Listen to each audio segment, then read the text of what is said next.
অনেক content creator এই জায়গায় হতাশ হয়ে যায়, এই জায়গাটায় দাঁড়িয়ে যায়। এই ভুলটা সব সময় করে থাকে।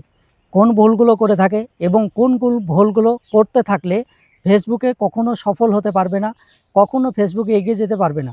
কারণ তাদের মনের মধ্যে এই ভুলগুলো যদি থাকে, এই ভুল চিন্তাগুলো যদি নিয়ে কাজ করে, তাহলে কখনো তার আগ্রহ বাড়বে না, কখনো সফল হওয়ার জন্য তার মনে যে ধৈর্য এবং তাকে যে সঠিক নিয়মে কাজ করতে হবে, এগুলো কখনো সে চিন্তা করবে না।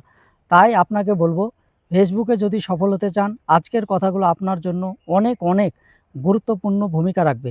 তাই যদি আপনি এখানে কাজ করে সফল হতে চান, আপনার যে পেছনে পরিশ্রম, আপনার যে মূল্যবান সময় এখানে কাজে লাগাচ্ছেন, যদি সেটাকে কাজে লাগাতে চান, ধৈর্য ধরে এখানে সফল হতে চান, তাহলে আজকের কথাগুলো শুনবেন। আর ভিডিওটি একটু নতুনদেরকে দেখার সুযোগ করে দেবেন।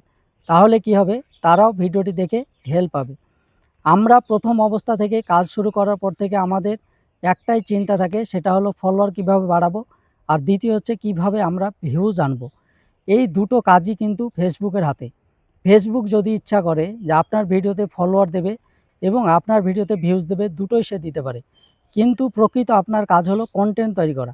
কন্টেন্টে এমন হুক ব্যবহার করবেন যেন দর্শক দাঁড়িয়ে যায়। আর এই কন্টেন্ট হবে সবচেয়ে শক্তিশালী। যদি কোনো কন্টেন্ট দর্শক দাঁড় করিয়ে দিতে পারেন, সেই ভিডিও যদি দেখে দর্শক, তাহলে ওয়াচ টাইম পাবেন। আর এই ওয়াচ টাইম পাওয়ার কারণে সেই ভিডিও ফেসবুক আরও বেশি বেশি লোকের সামনে, দর্শকের সামনে সাজেস্ট করবে। আর এটাই হবে ফেসবুকে সফল হওয়ার জন্য প্রথম একটা সিঁড়ি। আর এই সিঁড়ি আপনাকে নিজেকেই বানাতে হবে।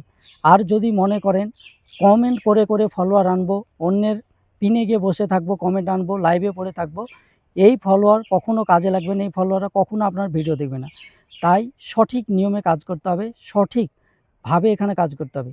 আর যদি মনে করেন যে প্রত্যেকটা ভিডিওতে ভিউজ হবে, আপনার দ্রুত ফলোয়ার চলে আসবে, এগুলো ভুল ধারণা।